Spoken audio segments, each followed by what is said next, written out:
करचरण कृतं वा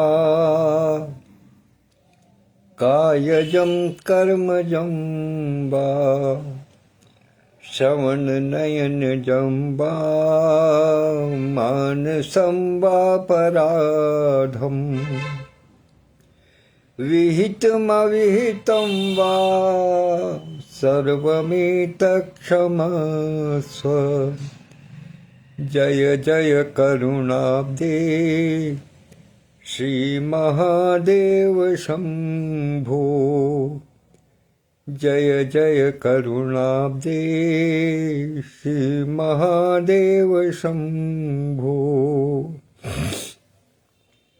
कर्पूरगौरं करुणावतारं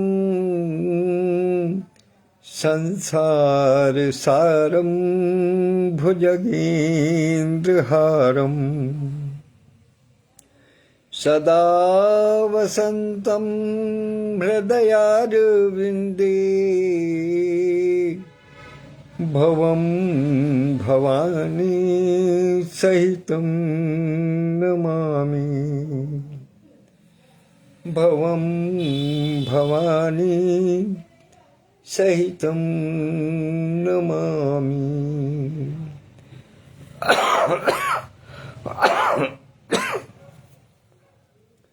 देवों के देव महादेव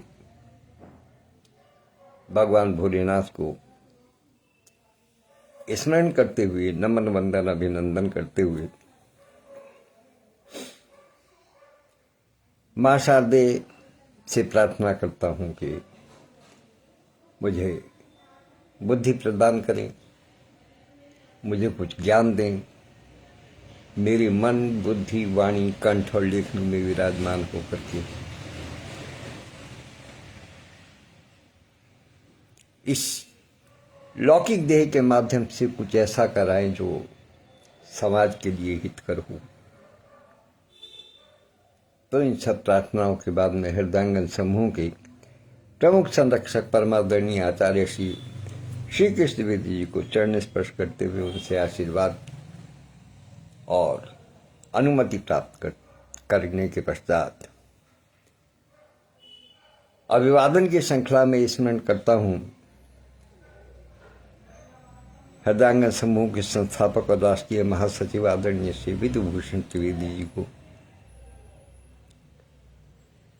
हृदयांगन संस्था की राष्ट्रीय अध्यक्ष आदरणीय डॉक्टर विद्युत प्रभा चतुर्वेदी मंजू दीदी को। सौभाग्य से दोनों ही महान विभूतियां इस समय उपस्थित हैं। उनकी गरिमामय उपस्थिति को सादर प्रणाम निवेदित करता हूं। संस्था के राष्ट्रीय उपाध्यक्ष आदरणीय डॉक्टर सत्यप्रकाश पांडे जी को और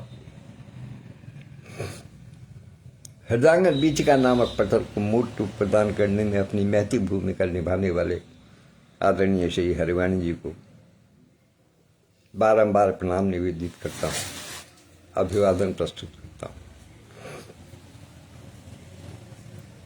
संरक्षक मंडल के सभी सदस्यों, समिति के सभी पदाधिकारियों और हृदयांगन परिवार के सभी सदस्यों को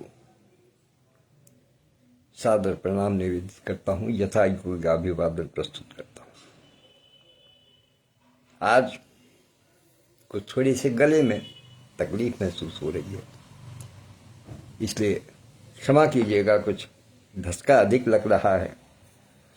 और इस समय उपस्थित होने के लिए भाई राज द्विवेदी जी, अंकित श्रोत्रिय, भाई उमेश मिश्रा जी जो काव्य मंचों के वरिष्ठ और सफल संचालक हैं और हृदयांगन के कार्यक्रमों के संयोजक के रूप में जाने जाते हैं। भाई सुशील चौहान जी भी दिखाई दे रहे हैं, उनकी भी उपस्थिति को सादर प्रणाम करता हूं। तो सभी उपस्थिति को सादर नमन और आभार व्यक्त करते हुए प्रसंग को वहीं से प्रारंभ करता हूं जहां कल पिछले दिन विराम दिया था कि विरचऊ मग महु नगर तेहि सत जो जन विस्तार श्रीनिवासपुर ते अधिक रचना विविध प्रकार। प्रभु श्री हरि ने माया को, अपनी माया को आदेश दिया और उनका आदेश पाते ही पल भर में देवर्षि नारद जिस मार्ग पर जा रहे थे उस मार्ग पर एक 100 योजन विस्तार अर्थात 400 कोस की एक विस्तारित नगरी का निर्माण हो गया पलक झपकते ही। और वो नगरी भी कैसी, जो सुंदरता में वैकुंठ धाम पर भी भारी पड़ती हो, अर्थात हर प्रकार की सुख सुविधाएं, सुंदरतम व्यवस्थाएं वहां पर उपस्थित थीं, ऐसी जो हर व्यक्ति का राह चलते का मन मोह ले। अब देखिए, मनमोहक व्यवस्था की गई है वहां पर। किस स्थान पर? उस मार्ग पर जिस पर कि मन को जीतने वाले नारद जी आ रहे हैं। नारद जी ने मन को जीता था और उस मन को मोह लेने वाली सारी व्यवस्था विस्तारित नगरी जो है वो माया ने वहां पर उपस्थित कर दी। और उस नगरी के विषय में और क्या क्या विशेषताएं थी वो प्रातः स्मरणीय पूज्यपाद गोस्वामी तुलसीदास जी कहते हैं कि बसहि नगर सुंदर नर नारी जनु बहुमन सिजरति तनुधारी तेहि पुर बसई शील निधि राजा अगणित हय गय सेन समाजा अगणित हय गय सेन समाजा। आरण्य सुषमा सोची जी भी उपस्थित हो गई है, सादर आभार व्यक्त करता हूं। उस नगर की विशेषता क्या थी कि बसहि नगर सुंदर नर नारी। उस नगर में अति सुंदर नर और नारी दिखाई देते हैं, निवास उनका दिखाई देता है सुंदर नर नारियों का। और वो सुंदर नर नारी केवल कह देने भर के लिए नहीं है, उनको देख करके ये आभास होता है कि मानो साक्षात कामदेव और उनकी पत्नी रति वहां उपस्थित हैं, वहां के नगर निवासियों के रूप में। ऐसे सुंदर बाशिंदे वहां के। और तेहि पुर बसई शील निधि राजा अगणित हय गय सेन समाजा। और उस नगर के, उस राज्य के जो राजा थे, शील निधि जिनका नाम था, वो ऐसे प्रतापी थे कि उनकी सेना में हाथी और घोड़ों की सेना की जो टुकड़ियां थी वो अजेय थीं। इतनी विशाल सेना समूह, इतना प्रताप उनका था कि जिसके बारे में वर्णन नहीं किया जा सकता। आदरणीय भाई बोधिसत्व कस्तूरिया जी और आदरणीय भाई रामकृष्ण सिंह जी उपस्थित है, वेदांती जी, दोनों की उपस्थिति को सादर प्रणाम निवेदित करता हूं। तो वहां के राजा इतने प्रतापी थे, तो सत सुरेश सम विभव विलासा रूप तेज बल नीति निवासा विश्वमोहिनी तासु कुमारी श्री विमोह जिसु रूप निहारी, श्री विमोह जिसु रूप निहारी। सत सुरेश सम विभव विलासा। महाराजा शीलनिधि जो थे उस माया नगरी के, उनके पास वैभव और विलास, उनका ऐश्वर्य कैसा था कि सत सुरेश सम, 100 इंद्रों के समान उनका वैभव था। इतना वैभव जितना 100 इंद्रों के पास होता है, 100 देवेंद्रों के पास होता है, उतना वैभव, उतना ऐश्वर्य उन अकेले राजा के पास था। और रूप तेज बल नीति निवासा, वो तेजस्वी भी थे, रूपवान भी थे और बलवान भी थे, और उनके साथ में उनके पास नीति का भी निवास होता था।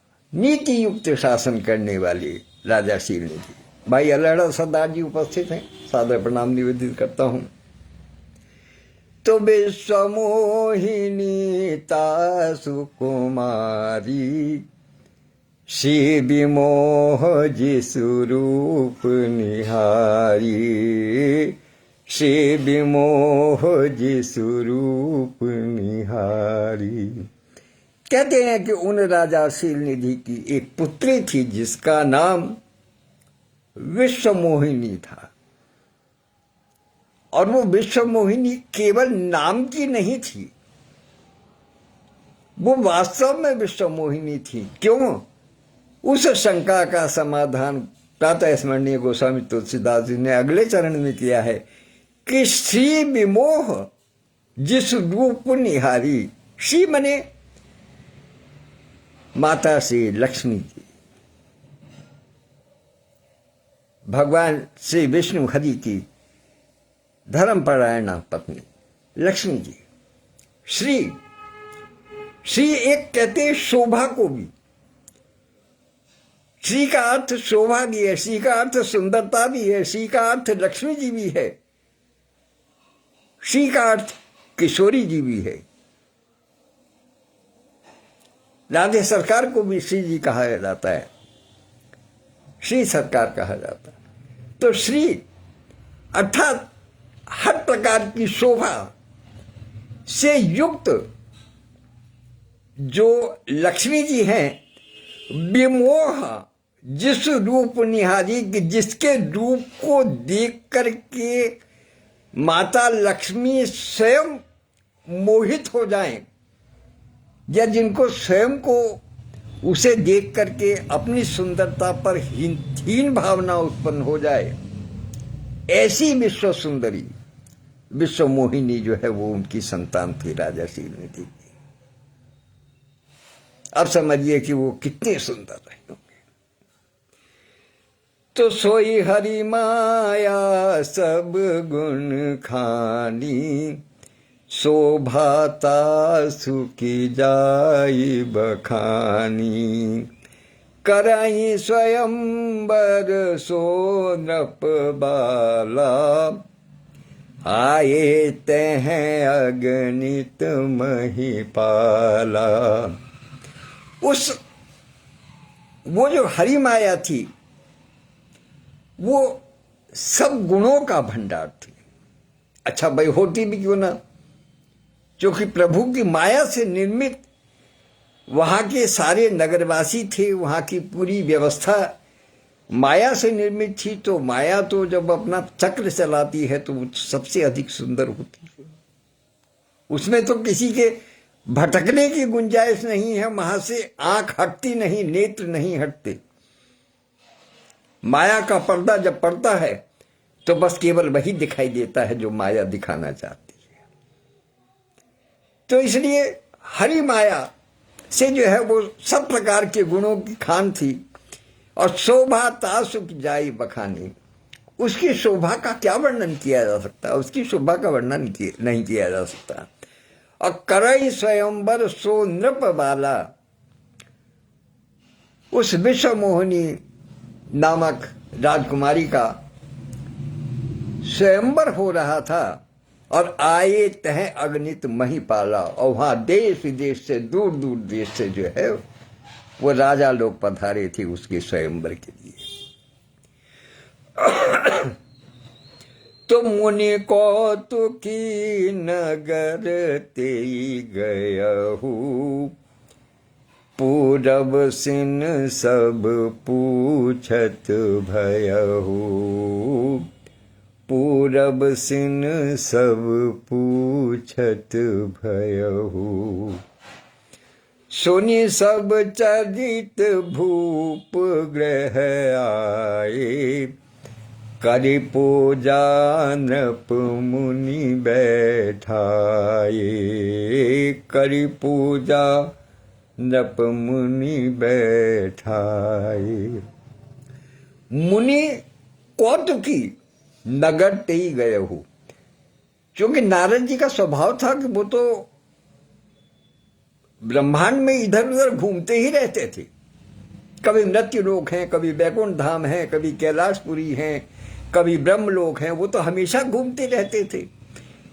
लेकिन उन्होंने कभी भी अपने मार्ग में ऐसे सुंदर नगर की कल्पना भी नहीं की थी, या कहिएगा उन्होंने कभी देखा ही नहीं था। उनकी निगाह में, उनकी दृष्टि में कभी ये नगर पड़ा ही नहीं था। इसलिए उनको कौतुक हुआ, कौतुक बने उनको आश्चर्य हुआ, और वो आश्चर्यवश उस नगर के अंदर गए। उनका कोई औचित्य नहीं था, जाने का मन नहीं था, लेकिन वो आश्चर्यवश, क्योंकि कोई चीज अचानक से कोई चीज सामने आ जाए, नजर पड़ जाए, कहने लगे अरे ये पहले तो यहां कभी था नहीं। तो आजकल भी आदमी कोई किसी नगर में से रोज निकलता हो और अचानक उसको किसी दिन जो है एक भव्य बिल्डिंग दिखाई देने लगे, तो वो थोड़ी देर के लिए ठिठक करके रुक जाता है, देखने लगता है, कौतुकवश देखने लगता है कि अरे ये कब बन गया, इसका तो हमें पता ही नहीं चला ये कब बन गया।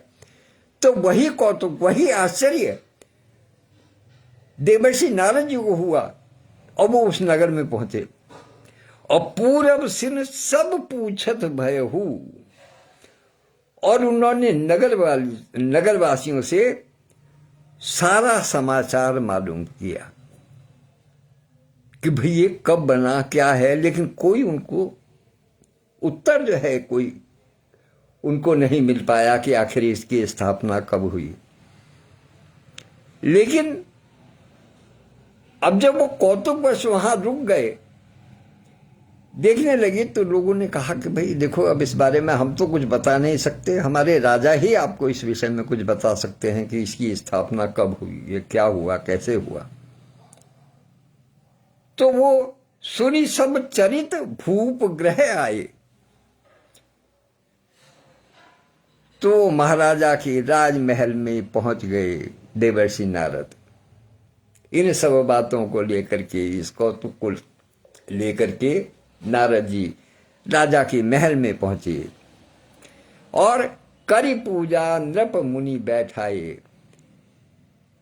राजा शीलनिधि ने क्या काम किया कि देवर्षि नारद को उनका सादर सत्कार करते हुए, आदर सत्कार करते हुए उनकी पद पूजा की, पद प्रक्षालन किया, और उसके बाद में उनको बड़े प्रेम के साथ में, आदर के साथ में उनको आसन पर बैठाया।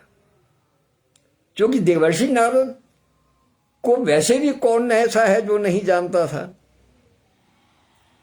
सबसे मिलते जुलते रहते थे, कौन नहीं जानता था। अब वो भले ही शीलनिधि को नहीं जानते हों, लेकिन उनमें ये तो पता था कि मुझे सब जानते हैं।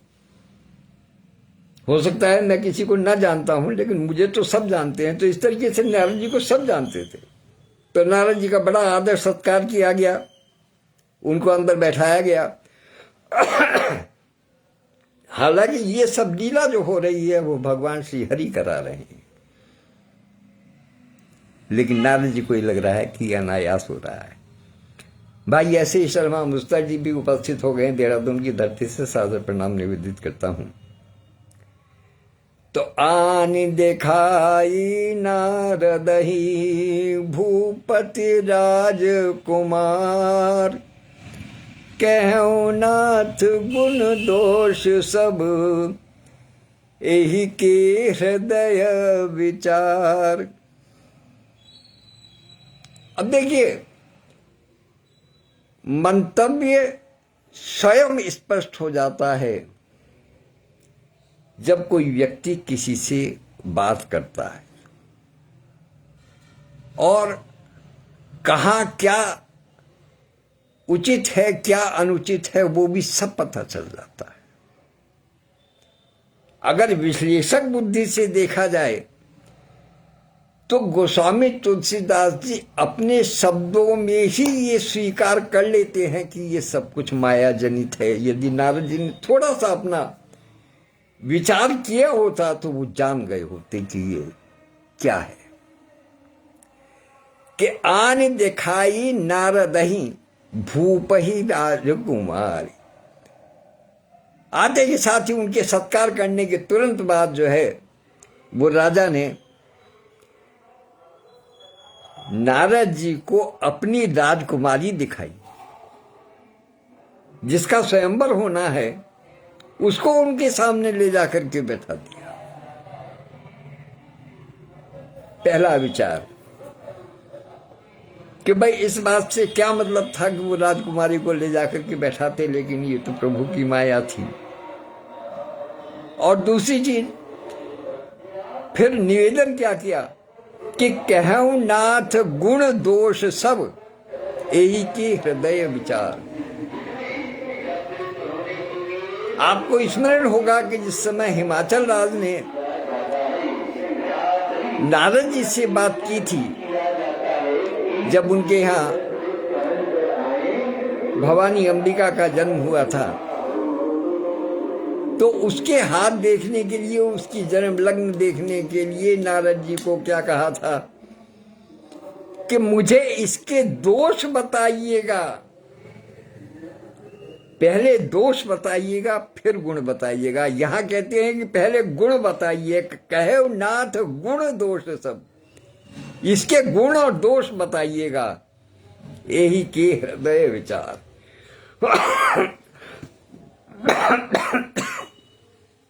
अपने हृदय में विचार करके अपनी विद्या के अनुसार इस राजकुमारी के गुण और दोषों का वर्णन कीजिएगा, क्योंकि वो जानते थे कि इसके अंदर केवल और केवल गुण ही गुण हैं, दोष का तो कोई प्रश्न ही नहीं उठता। भला जो संरचना माया के द्वारा की गई हो और भगवान श्री हरि की इच्छा से की गई हो, उसमें कहीं दोष का तो प्रश्न ही नहीं उठता, उसमें तो गुण ही गुण होंगे। लिहाजा तुलसीदास जी कहते हैं कि महाराज शील निधि ने नारद जी को कहा कि इस कन्या के गुण और दोष बताइएगा, और गुण और दोष पूछने से पहले उन्होंने राजकुमारी को सामने उपस्थित कर दिया। राजकुमारी की सुंदरता देख करके नारद जी मोहित हो गए। तो देखी रूप मुनि बिरति बिसारी, बड़ी बार लगी रहे निहारी, बड़ी बार लगी रहे निहारी। उस कन्या का, शील निधि की कन्या, विश्वमोहिनी नामक कन्या की जो माया जनित थी, उसके रूप को देख करके पहला काम तो राजा ने यही किया कि नारद जी के सम्मुख राजकुमारी को बैठा दिया। तो उसके रूप को देख करके नारद जी का ज्ञान और वैराग्य सब छूट गया। उनका ज्ञान भी और उनका वैराग्य भी सब छूट गया। विरत विरागी, विरत विसारी मुनि जी उस विश्व मोहिनी के रूप को देख करके उनका सारा ज्ञान वैराग्य सब छूट गया, हृदय से सब जाता रहा। और बड़ी बार लगी रहे तिहारी, और बहुत देर तक, बहुत समय तक लगातार वो उसको देखते ही रहे, उसकी सुंदरता को निहारते ही रहे। जिसे आजकल के शब्दों में घूरना कहते हैं, वो स्थिति बहुत देर तक वो उसको देखते रहे। और लक्षणता सुबिलो की भुलाने, हृदय हरस नहीं प्रगट बखाने, हृदय हरस नहीं प्रगट बखाने।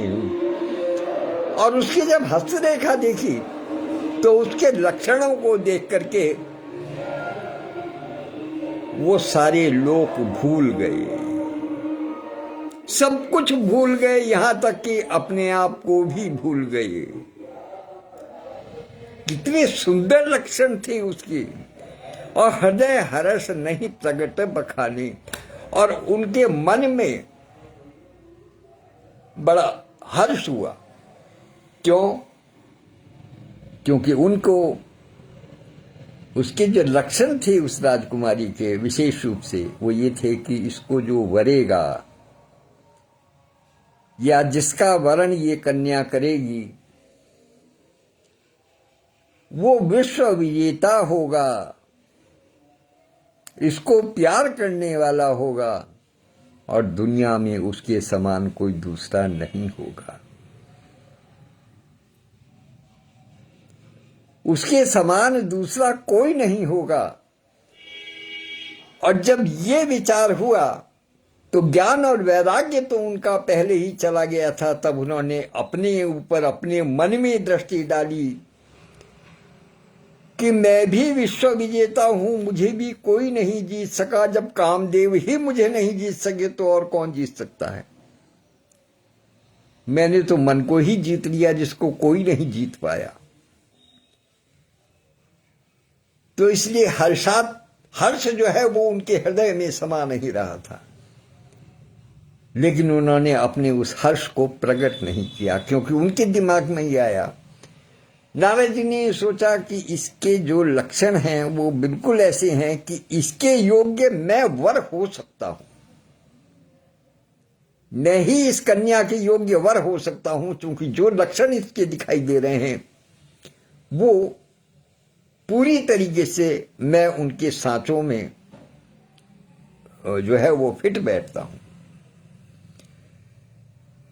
कि जो यही बरही अमर सोई होई, समर भूमि ते ही जीत न कोई, से वही सकल चराचर ताही, बरही शील निधि कन्या जाही, बरही शील निधि कन्या जाही। उन्होंने स्पष्ट रूप से केवल इतना ही कहा कि जो यही बरही अमर सोई हुई, कि इसको जो भी वरण करेगा वो अमर होगा। और समर भूमि ते ही जीत न कोई, और युद्ध भूमि में रणभूमि में उसको कोई जीत नहीं सकता, अजेय होगा। और से वही सकल चराचर ताही, बरही शील निधि कन्या जाही। कि उसकी सेवा चराचर पूरा जगत, चर और अचर पूरा सृष्टि जो है वो उसकी सेवा करने वाली होगी। और बरही शील निधि कन्या जाही, और शील निधि की कन्या जिसको वरेगी उसके पास ऐसे ऐसे गुण होंगे। कहते हैं उन लक्षणों को सोच करके वे मन में कहने लगे कि जो भी इसे ब्याहेगा वे अमर हो जाएगा, अमर होगा, उसको कोई जीत नहीं सकता। तो ये सब देख करके तो लक्षण सब बेचारी उज राखे, कछुक बनाई भूप सन भाखे, सुता सुलक्षण कहे नप पाही, नारद चले सोच मन माही, नारद चले सोच मन माही। बहन वर्षा खन्ना भी दिखाई देने लगी है, इनकी भी उपस्थिति को सादर प्रणाम करता हूं। तो लक्षण सब विचार उर राखे। नारद जी ने उस विश्व मोहिनी के सारे लक्षणों को अपने हृदय में विचार करके रखा, सोच करके रखा, और कछुक बनाई भूप सन भाके, और कुछ बातें बना करके राजा को बता दिया कि इस प्रकार से इसके गुण हैं, ऐसे पति का वर्ण करेगी वो। और सुता सुलक्षण कहीं न पाई, और नारद चलिए सोच मन माही।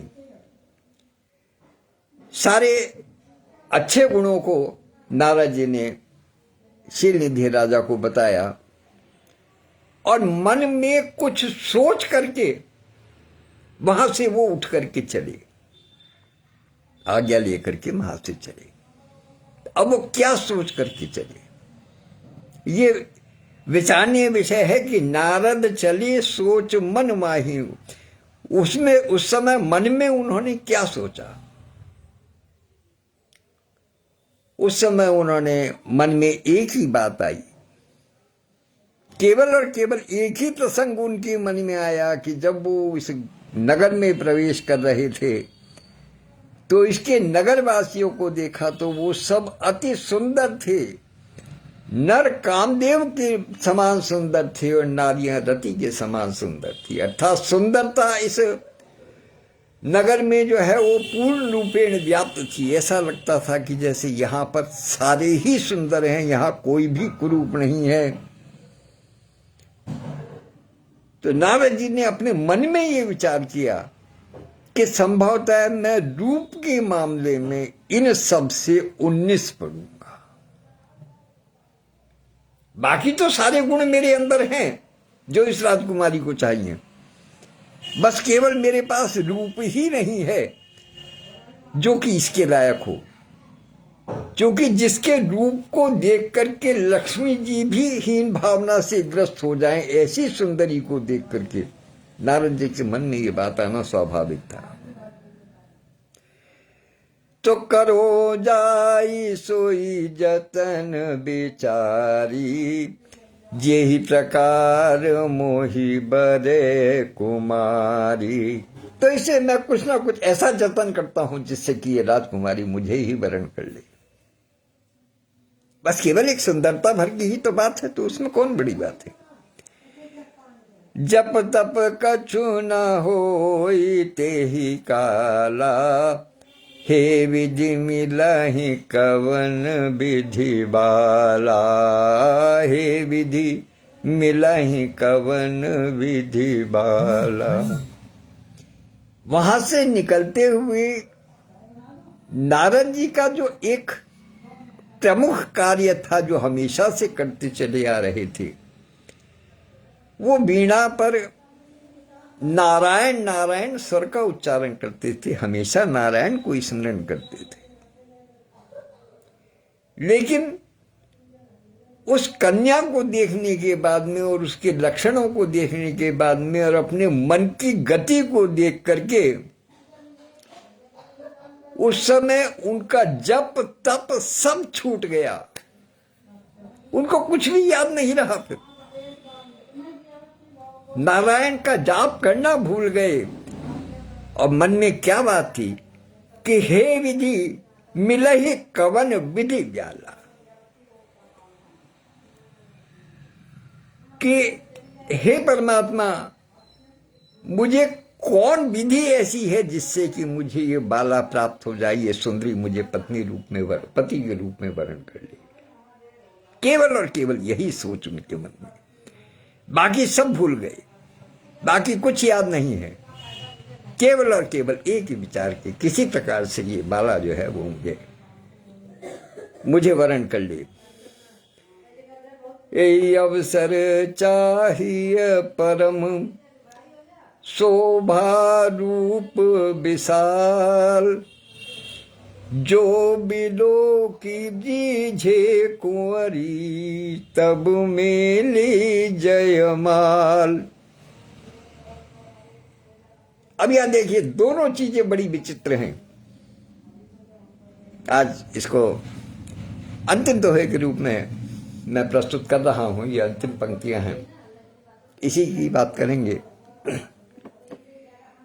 कि यही अवसर चाहिए परम शोभा रूप विशाल। नारद जी कहते हैं कि ऐसे सुअवसर को प्राप्त करने के लिए कि ये विश्व मोहिनी केवल और केवल मुझे ही वरण करे।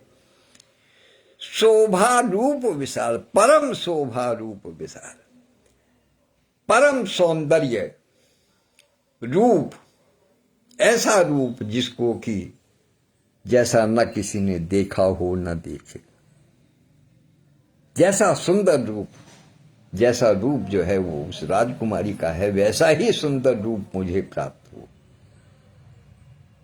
तभी मेरी मनोकामना पूर्ण हो सकती है, तभी वो कन्या मुझे वर सकती है।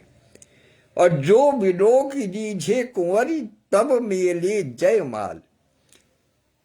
और जिस रूप को देख करके राजकुमारी मुझ पर रीझ जाए और मेरे गले में जयमाल डाल दे, मुझे एक ऐसे रूप की तलाश है।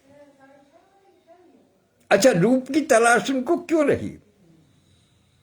ऐसा नहीं है कि नारद जी कोई कुरूप व्यक्ति थे, नारद जी के पास सुंदरता नहीं थी, नारद जी स्वयं अपने आप में बहुत सुंदर थे, किंतु एक सबसे बड़ा खटका था, और सबसे बड़ा जो विषम परिस्थिति थी वो ये थी कि विश्व मोहिनी के पिता शीलनिधि ने नारद जी को एक ब्राह्मण के रूप में, एक तपस्वी के रूप में, एक मुनि के रूप में आदर सत्कार करके राजकुमारी के समक्ष बैठाया था। तो एक तरीके से एक बड़ा पद था, एक पिता का पद था नारद जी के पास उस राजकुमारी के लिए, क्योंकि उन्होंने राजकुमारी कन्या रूप में देख करके जो है वो उसके सारे गुणों का, सारे लक्षणों का वर्णन किया था। तो इसलिए वो रूप और बदलना चाहते थे ताकि राजकुमारी मुझे उस मुनि के रूप में न जाने और मुझे ऐसा रूप मिले जो वो मेरी सुंदरता पर रीझ करके मेरे गले में जयमाल डाल दे। मतलब उसके मन से, राजकुमारी के मन से एक ऊपर की स्थिति, ऊपर की पीढ़ी वाला भाव जो है, एक पिता वाला भाव, एक तात वाला भाव जो है वो हट करके और वो मेरी सुंदरता के मोह जाल में फंस करके मेरे गले में जयमाल डाल दे। ये उनके मन में एक विशेष धारणा रही, इसलिए उन्होंने विशेष रूप से ये चाहा कि उनको एक अलग परम सुंदर रूप जो है वो प्राप्त करना चाहिए। तो आज यहीं विश्राम लेते हैं। आज थोड़ा गला भी साथ नहीं दे रहा, कुछ थोड़ा स्वास्थ्य भी गड़बड़ है, मौसम भी थोड़ा सा परेशान कर रहा है, तो इसलिए अब यहाँ से आगे की कथा कल आगे प्रसंग में चलेंगे। तब तक आप सब विचार कीजिएगा, सुनिएगा, सोचिएगा, समझिएगा कि आखिर भगवान की माया क्या क्या रंग दिखाती है। ये सारे प्रसंग किस बात के लिए हैं कि प्रभु श्री राम का जन्म कैसे हो धरती पर, मनुष्य के रूप में अवतार कैसे लेना है, ये सब उसके जो है वो रूपरेखा बनाई जा रही है, उसकी प्रस्तावना गढ़ी जा रही है। और जिसकी प्रस्तावना इतनी सुंदर है, जो मन को मोह लेती है, फिर जब स्वयं उनकी कथा का वाचन होगा तब तो फिर क्या कहें। आनंद ही आनंद है, परमानंद ही परमानंद। जय हो प्रभु, प्रभु श्री रामचंद्र की जय, श्री हरि विष्णु भगवान की जय, नारद मुनि के अहंकार की जय। यहां मैं उनके अहंकार की जय बोलता हूं, क्योंकि उसी के कारण, उसके वो भी एक कारण था कि प्रभु श्री राम को धरती पर अवतार लेना। तो शिव जी महाराज की जय, वो पार्वती जी को कथा सुना रहे हैं। मुनिश्री याज्ञवल्क्य जी की जय, जो कि भरद्वाज जी को कथा सुना रहे हैं, उन सब की जय जयकार करते हुए, और जितने सब हमारे श्रोता बंधु जो सुन रहे हैं, उन सब की जय कि वो अपना समय निकाल करके ये सब भूतपूर्व प्रसंग से जुड़े हुए हैं और मुझे अपना आशीर्वाद दे रहे हैं। नमस्कार। कल पुनः 6 बजे फिर उपस्थित होंगे, तब तक के लिए आज्ञा दीजिए। जय जय श्री राम।